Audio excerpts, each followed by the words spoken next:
क्या आज कलयुग में भी श्राप के कोई मायने हैं? आइए इस पर बात करेंगे।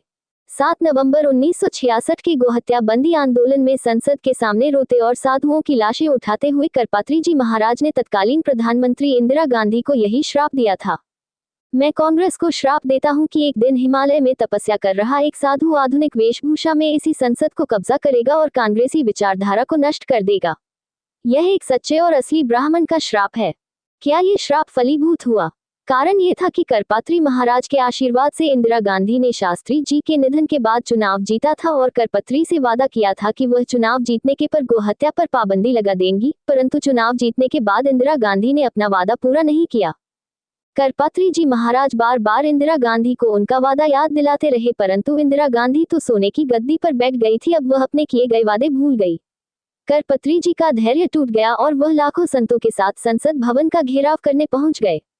इंदिरा गांधी से वादा पूरा करने की मांग को लेकर जब संत समाज ने गोपाष्टमी के दिन प्रदर्शन किया तो उन्होंने वोट बैंक की राजनीति के चक्कर में मांग अनसुनी कर दी और साधुओं पर गोलियां चलवा दी।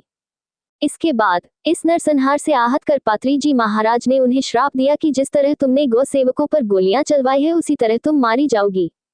करपत्री महाराज जी का श्राप फलीभूत हुआ। जिस दिन इंदिरा गांधी ने गोलियां चलवाई थी उस दिन गोपाष्टमी थी, और जिस दिन इंदिरा गांधी को गोली मारी गई उस दिन भी गोपाष्टमी थी। इस तरह करपात्री जी महाराज का श्राप फलित हुआ। इसमें कोई दो राय नहीं है कि इस कलयुग में भी ऐसे संत महात्मा हैं जिनके एक आह मात्र से भारत पर एक छत्र राज कर रही कांग्रेस पार्टी मिट गई। कांग्रेस की विचारधारा तो कब की नष्ट हो चुकी है, इसे तो स्वयं श्राप मिला हुआ है। आज कांग्रेस के पास न कोई ठोस मिशन है और न कोई स्पष्ट विजन। अगर कांग्रेस के तथाकथित युवराज राहुल गांधी को ही देख लिया जाए तो उनकी राजनीति महज वेशभूषा बदलने तक सीमित रह गई है। गुजरात में चुनाव आते हैं तो कोट पैंट के ऊपर जनेऊ पहनकर पंडित बनने का दिखावा करते हैं। नॉर्थ ईस्ट के राज्यों में पहुंचते ही गले में क्रॉस डालकर पादरी बन जाते हैं। केरल में चुनाव आते हैं तो सिर पर जालीदार टोपी पहनकर मौलाना बनने की कोशिश करते हैं।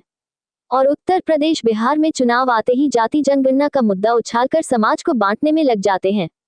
एक बात पर और गौर कीजिए कि अब जहां तक बात है आधुनिक वेशभूषा में हिमालय से आने वाले तपस्वी साधु की, तो यह कोई छुपी हुई सच्चाई नहीं है कि भारत के वर्तमान प्रधानमंत्री श्री नरेंद्र मोदी जी ने अपने जीवन के कई वर्ष हिमालय में तपस्या और ईश्वर साधना में बिताए थे।